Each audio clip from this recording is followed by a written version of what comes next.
अमेरिकी सरकार ने भारत को मिलने वाली 1.82 अरब रुपए की मदद पर रोक लगा दी है। यह सहायता भारत को मतदान प्रतिशत बढ़ाने के लिए दी जा रही थी, लेकिन अब इसे पूरी तरीके से बंद कर दिया गया है। इस फैसले के पीछे अमेरिका में डोनाल्ड ट्रंप सरकार की नीतियां और एलन मस्क के नेतृत्व में चल रहे सरकारी दक्षता विभाग डोजी की सख्ती है। भारत के अलावा नेपाल, बांग्लादेश, मोजाम्बिक और कई अन्य देशों की इस कटौती का सामना करना पड़ रहे हैं।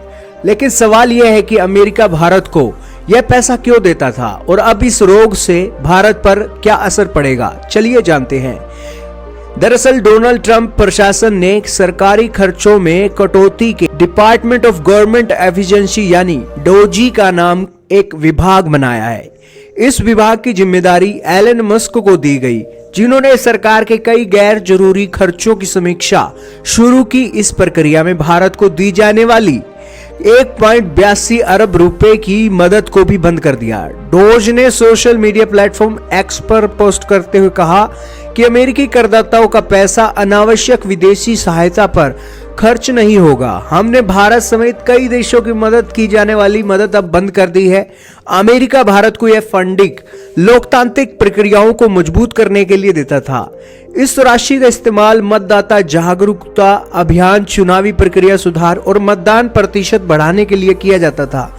हालांकि भारतीय जनता पार्टी और अन्य संगठनों ने इस फंडिंग को भारत के आंतरिक मामलों में विदेशी दखल करार दिया है। बीजेपी नेता अमित मालवीय ने कहा कि विदेशी ताकतों का भारत की चुनावी प्रक्रिया में हस्तक्षेप ठीक नहीं है। हमें खुद अपने लोकतंत्र को मजबूत करने की जरूरत है। अमेरिका के पास भारत समेत अन्य देशों के लिए विदेशी सहायता को रोकने का पूरा अधिकार है। हालांकि भारत को इस फैसले से ज्यादा फर्क नहीं पड़ेगा, क्योंकि भारत की चुनाव प्रणाली पहले से ही मजबूत है। चुनाव आयोग खुद मतदाता जागरूकता अभियानों को सफलतापूर्वक संचालित करता है। भारतीय सरकार आत्मनिर्भर बन रही है। मोदी सरकार के तहत भारत कई क्षेत्रों में आत्मनिर्भर बनने की दिशा में काम कर रहा है। अमेरिका की राजनीतिक रणनीति बदल रही है। ट्रंप प्रशासन अमेरिका फर्स्ट नीति के तहत अंतर्राष्ट्रीय फंडिंग में कटौती कर रहा है। भारत के अलावा नेपाल और बांग्लादेश को भी इस फैसले से तगड़ा झटका लगा है। अमेरिका 29 मिलियन डॉलर यानी करीब 2.4 अरब रुपए बांग्लादेश की राजनीतिक स्थिरता को बनाए रखने के लिए देता था। अब यह फंडिंग पूरी तरीके से बंद कर दी गई है। नेपाल को 20 मिलियन डॉलर यानी कि करीब 1.7 अरब रुपए फेडरल सिस्टम को मजबूत करने के लिए दिए जाते थे। बायोडायवर्सिटी प्रोजेक्ट के लिए 19 मिलियन डॉलर की मदद भी बंद कर दी है। डोज ने नेपाल और बांग्लादेश के लिए भी एक्स पर पोस्ट किया कि अब अमेरिका दूसरे देशों की लोकतांत्रिक व्यवस्था सुधारने पर पैसा खर्च नहीं करेगा।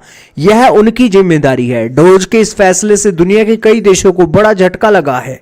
इंडिया 21 मिलियन डॉलर यानी Bangladesh 33 million dollar, Nepal 20 million dollar और प्राग 32 million dollar, Mozambique 10 million dollar, Cambodia 2.3 million dollar, Serbia 14 million dollar, Libya 1.5 million dollar, south Africa 2.5 billion dollar, मली 14 million dollar, Asia 47 million dollar. खैर, अमेरिकी सरकार ने भारत को मिलने वाली 1.82 अरब रुपए की मदद पर रोक लगा दी है, जिससे चुनावी जागरूकता अभियानों को झटका लग सकता है।